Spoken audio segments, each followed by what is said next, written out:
Hello, thank you for joining this week's Washington Talk. I'm Ji Ha-ham. World leaders gathered in New York to address the UN General Assembly this week. US President Joe Biden said, despite the administration's efforts to begin serious diplomacy, North Korea continues to blatantly violate UN sanctions. Meanwhile, President Biden again confirmed that US forces would defend Taiwan in the event of a Chinese invasion. Today, we'll discuss these and more.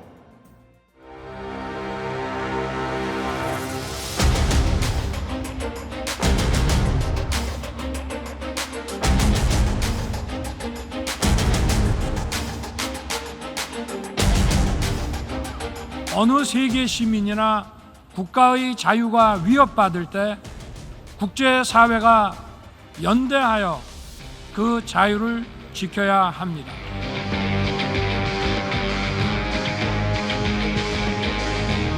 That is also why the United States supports increasing the number of both permanent and non-permanent representatives of the Council.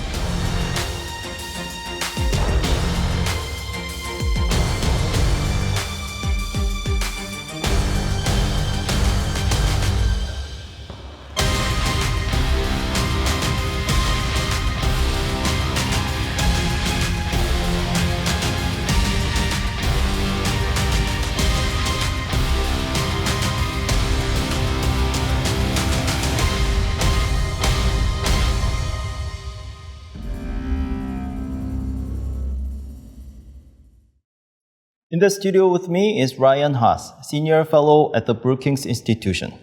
Mr. Haas served as Director for China, Taiwan, and Mongolia at the National Security Council. And as a career Foreign Service Officer, Mr. Haas served in U.S. embassies in Beijing, Seoul, and Ulaanbaatar.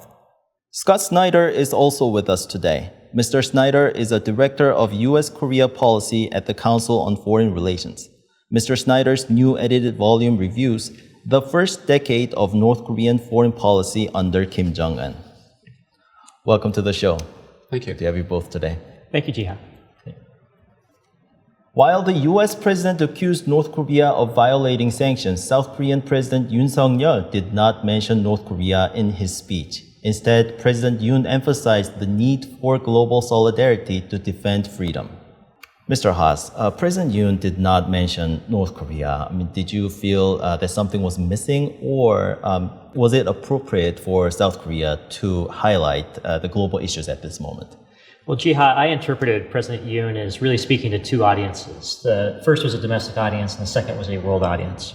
And in a domestic context, my sense was that President Yoon was providing a bit of differentiation between himself and his predecessor, who focused largely on North Korea issues. And President Yoon seemed to be demonstrating that he wants to take a broader aperture to look at the priorities that South Korea must confront and that they can contribute to. And he was also speaking to world leaders who are confronting a range of global challenges. And the fact that President Yoon spoke about climate issues, the digital divide, public health, I think spoke to the moment that we find ourselves in. And I would also just note that in President Biden's remarks to the UN General Assembly, he also did not refer to North Korea. Right. There are criticisms in South Korea that the speech was not too specific, did not provide what South Korea is going to do. So what do you think? Well, I think the UN General Assembly is not a place to provide laundry list of details. I think that this is a forum to provide big picture views of the top challenges that the world confronts and which countries will step up to contribute to address them. So it felt appropriate for the setting that he was speaking in. Okay. Mr. Snyder, President Yoon mentioned freedom 21 times. Some say that a previous Moon government tried to remove freedom or liberal from their textbooks or their constitution. Do you think the U.S. would view this as South Korea's return or as a positive change? Well, I think the message of freedom, which also very much resonated with President Yoon's inauguration address just prior to Biden's visit to Seoul last May, is one that also overlaps with some of the themes that President Biden seems to hold dear, especially in international settings. And so to that extent, I think that it is a welcome theme.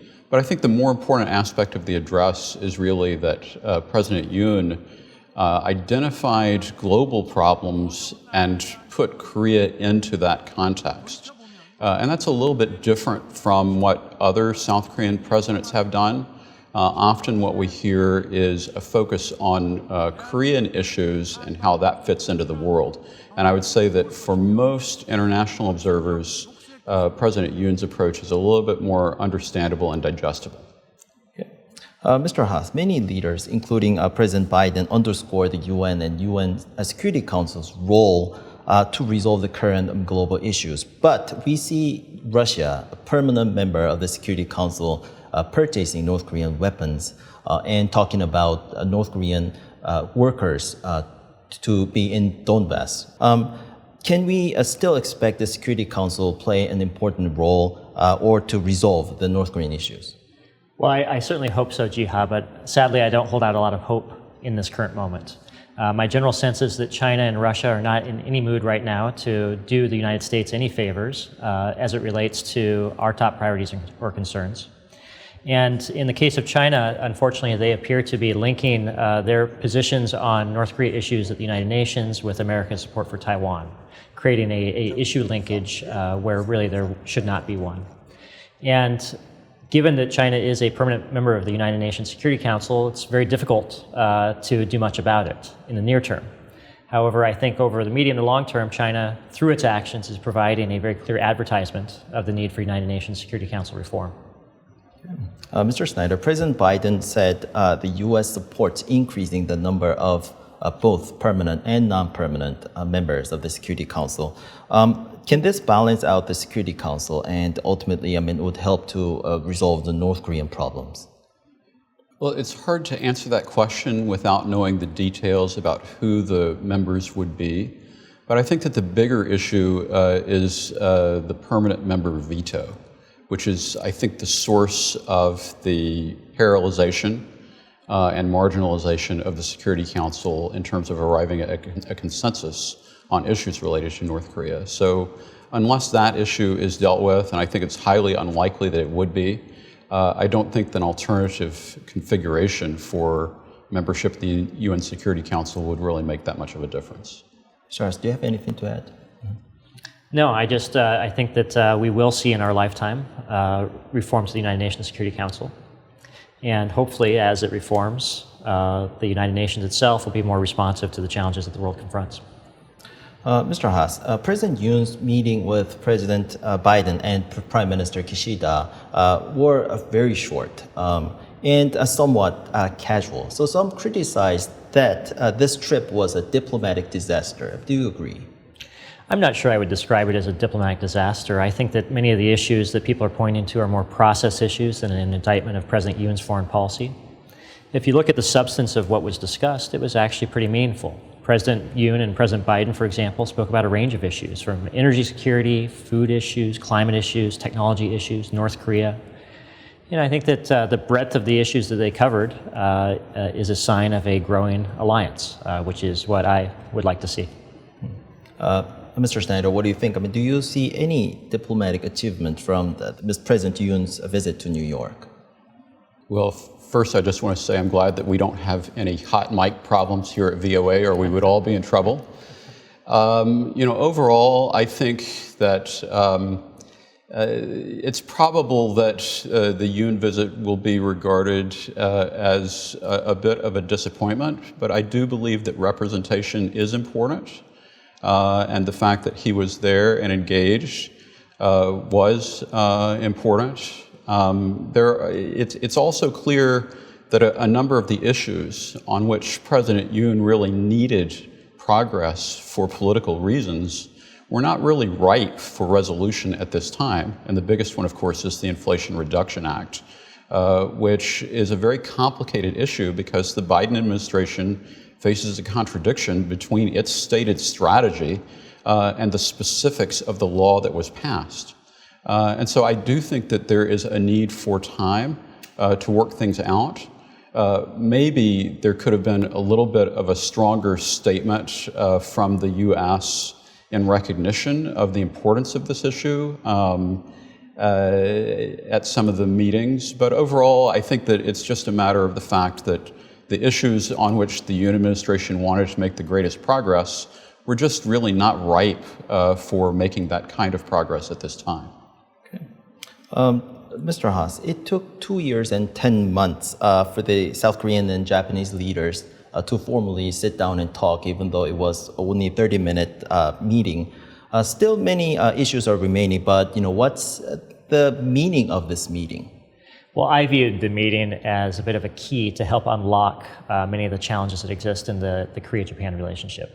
Look, in a 30-minute meeting, major issues are not going to be resolved. I don't think that was the point, purpose, or objective of either leader meeting with each other. I think it was to send a signal to both governments to take a forward-looking approach to the relationship, which was clear in the readouts of both countries' statements of the meeting. And the reality is that the security experts, intelligence experts, and others in Seoul and Tokyo, they know how to work together. They know what to do. They just need political space to be able to do it. And hopefully with this meeting, space will begin to open up for progress to be made. Okay. Mr. Snyder, the U.S. has been stressing the importance of the cooperation between South Korea and Japan for the U.S. Indo-Pacific strategy. If Korea or Japan keeps hesitating to cooperate, then what happened? Should we expect to see some negative consequences on the U.S.-ROK relations? Well, the costs related to the problems in the Japan-South Korea relationship in the context of trilateralism are really about unrealized potential for the relationship rather than any specific hindrance to the ability of the countries to operate and send messages as related to key issues in the region. And so if South Korea and Japan were more on the same page, then I think that there is a lot more that could be done trilaterally to address critical security issues in the Indo-Pacific context. So that's really the problem. It's unrealized potential. It's not actually any specific cost as related to the operational functioning of issues in U.S. policy. Mr. Haas, let me ask you about China. In 2017, China played an important role when the Security Council adopted the resolutions on North Korea in response to North Korea's nuclear test and long-range missiles. What made China change? Well, I think that we're just in a different period right now. The overall U.S.-China relationship is different than it was before. The prioritization that the United States places on North Korea as an issue in its hierarchy of priorities is different now than it was during the Trump administration. And in 2017, this was the start of a mercurial presidency in the United States. I think China was looking for leverage points and ways to demonstrate that it had cards to play in its relationship with the United States. That condition doesn't exist in this current moment. And so we just find ourselves in a different set of circumstances, and we're going to have to adapt our toolbox given this reality. But back in 2017, we also heard President Trump saying fire and fury, and the tension was heightened. So some say that that made China act positively. Change behavior. So what would you say to that? I'm not sure that rhetorical statements by President Trump on their own were moving the needle for China. I think that China doesn't want to lose its privileged position with North Korea. So it was instructive, for example, that China's leader met with Kim Jong-un both before and after each of President Trump's engagements with Kim Jong-un. I think that should tell us something about how China instrumentalizes and approaches that relationship. From where I sit in Washington, D.C., it feels like we have ample problems to deal with right now in Europe, in the Global South, dealing with food security issues, energy insecurity issues, debt distress, the possibility of global recession, and now we're just getting started with climate change and a whole host of other issues. So adding the threat of war on the Korean Peninsula on top of that list feels like not the most prudent and responsible way to approach the challenge that North Korea presents to us right now. Mr. Snyder, do you have anything to add? Well, just going back to the issue of symmetry, I think that an unintended consequence of Trump's decision to meet with Kim Jong-un was to revitalize the China-North Korea relationship. In that context, I think that this shift in U.S. policy toward China, that really dates, I think, back to around that time. It presents a real challenge because it gives North Korea more space to maneuver. But I do think that, just to kind of follow on what Ryan was saying, there is a greater risk with all of these global issues on our agenda of North Korean opportunism at a moment of distraction. And so we need to be careful about that. Mr. Haas, so we know China and Russia are not interested in adding sanctions on North Korea. But what if North Korea conducts another nuclear test? I mean, there must be some kind of their own red lines. Well, I don't think that China is interested in seeing North Korea escalate tensions in Northeast Asia right now. I think all things being equal, they would prefer for that not to be the case. The challenge is what is China willing to do to prevent that outcome? I don't know if any of us know the answer to that question right now. I guess what I would just say, though, Jiha, is that I don't think that we should base our plans for responding to a potential future provocation on strong, resolute United Nations Security Council action in response. I think that we are going to have to be prepared, working closely with allies and partners, the United States, South Korea, and Japan in particular, to strengthen and toughen our posture in Northeast Asia in response to any events that may arise. President Biden said in a television interview that the U.S. armed forces would defend Taiwan in the event of an attack from China. This wasn't the first time President Biden pledged to defend Taiwan. Mr. Haas, experts both in Seoul and Washington say that when and if any conflict occurs in the Taiwan Strait, then South Korea will be inevitably involved, and also the U.S. forces in Korea. Do you think the U.S. troops in South Korea will be sent to Taiwan in that case? Well, Jiha, my honest answer is that I don't know, and I hope I never find out. Okay. The reality is that U.S. and South Korean leaders traditionally have been very disciplined about not speculating about future hypothetical scenarios in the Taiwan Strait. I think that's the right place for them to be. I think that what's important right now is for leaders in Seoul and Washington to demonstrate unity of purpose and upholding in a sort of steadfast, resolute manner the importance of preserving peace and stability and opposing any unilateral changes to the status quo in the Taiwan Strait. That's where we want to be. That's what serves U.S. and South Korean interests. On the other hand, confrontation or runaway escalation would be detrimental to both South Korean and American interests. So I would like to see us in the near term and medium terms find ways to sort of stay linked up closely so that there is a clear demonstration of unity of purpose rather than sort of searching to the distant horizon and finding areas where we may have slight differences of views on the role of South Korea in a future hypothetical military scenario. Okay, Mr. Snyder, Japan hinted that it will support Taiwan when there's a conflict. I mean, as we know, both Japan and South Korea have defense treaties with the U.S. Will South Korea be obligated, to support Taiwan under the treaty?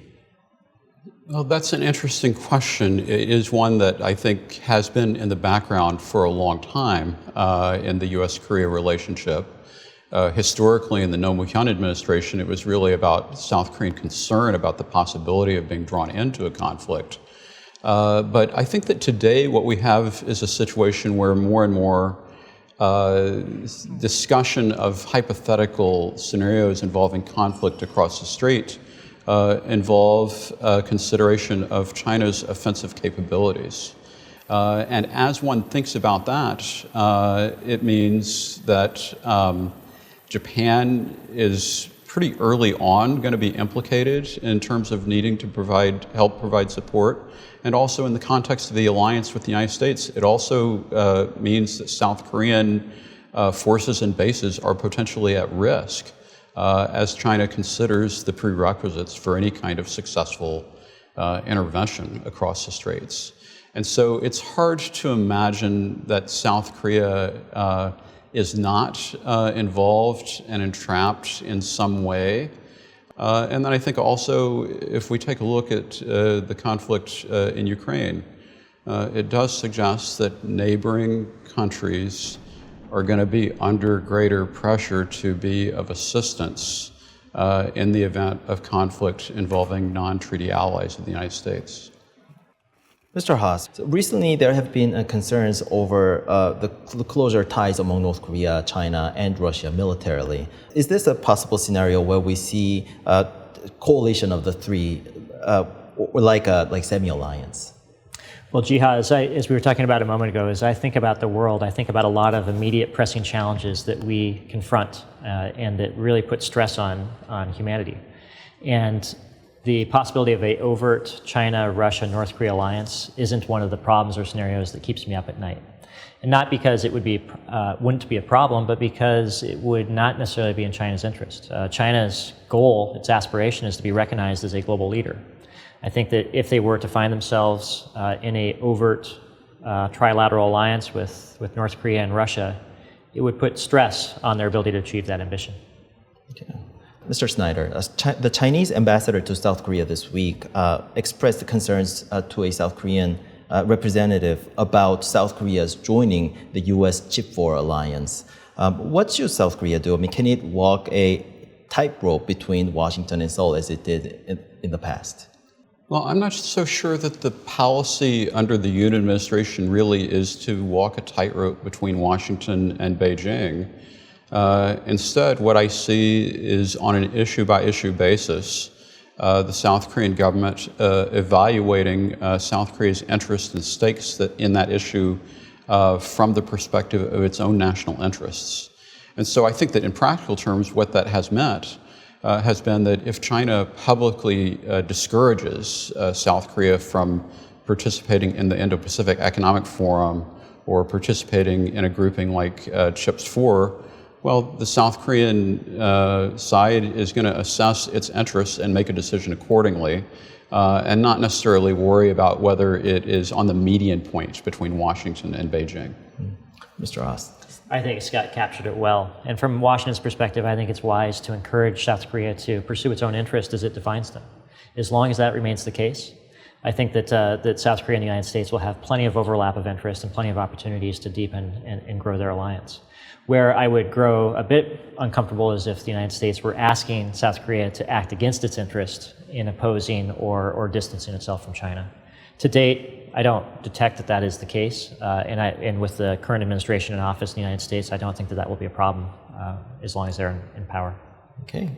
So my last question, is there anything China can do to press North Korea or convince North Korea at this moment? I think we should probably have modest expectations about China taking a very active role in trying to denuclearize North Korea for the time being. To the extent that we can hold out hope, it's that China will discourage North Korea from adding to existing problems by launching provocations. In the near term, I don't think that that's necessarily in China's interest. But beyond that, I think that we're going to have to hold fate in our own hands for the time being.